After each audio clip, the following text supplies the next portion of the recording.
আমি জানি আমরা সচিবালয় অবরুদ্ধ করতে চাই। এবং আমি অনুরোধ করবো আমাদের কোন সদস্যদের এই শেষ সময় যে বাড়ি ফিরে না যাই, আমরা কাঁধে কাঁধ মিলে হাতে হাত রেখে সবাই এক হবে আগামীকাল সচিবালয় অবরুদ্ধ করে আমরা আমাদের প্রশ্নের জবাব দেবো। কেন আমাদের শুধু চাল দেওয়া হচ্ছে, কেন আমাদের শুধু খাবার জবাব দেওয়া হচ্ছে, যেখানে সারা দেশের সকল দলের প্রধানরা আজকে বৈঠকে ছিল।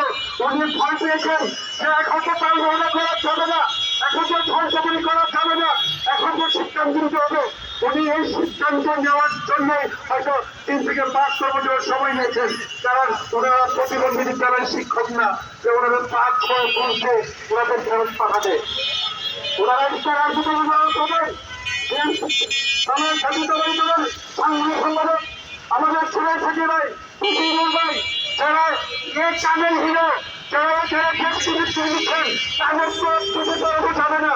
এটা বৃষ্টির দ্বারাই উনি আজকে সচিবালয় ছিলেন নাই, উনি বাইরে মেনে বেরোচ্ছেন সিদ্ধান্ত বিদ্যালয়গুলো সার মর্ম নিয়ে মুখ্য সমন্বয়ক যারা আজম ভাইকে অনুরোধ করছে।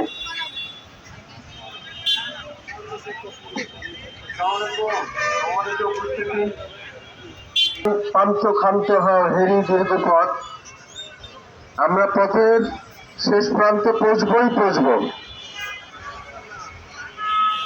আমরা হার মানাবার পাত্র নই। আমরা দুর্বল হব, ক্লান্ত পরিশ্রান্ত হব, ওখানেই দাঁড়িয়ে জিরিয়ে নিয়ে আবার কচ্ছপের গতিতে গন্তব্যে পৌঁছাবো ইনশাল্লাহ। সিদ্ধান্ত দিবে বলে যখন দিচ্ছে না, এই মুহূর্তে সর্বদলীয় প্রতিনিধি যখন উপদেষ্টা সচিবের সাথে মিটিং করে একটা সিদ্ধান্ত নেবেন, এবার তো তাদের মাথায় বাস পড়ে গেছে। তাহলে সমন্বয় পরিষদের সাথে গড়িমসি করা যায়, 1772টি স্কুলের মূল্যহীন ভাবা যায়, কিন্তু বর্তমান সময়ের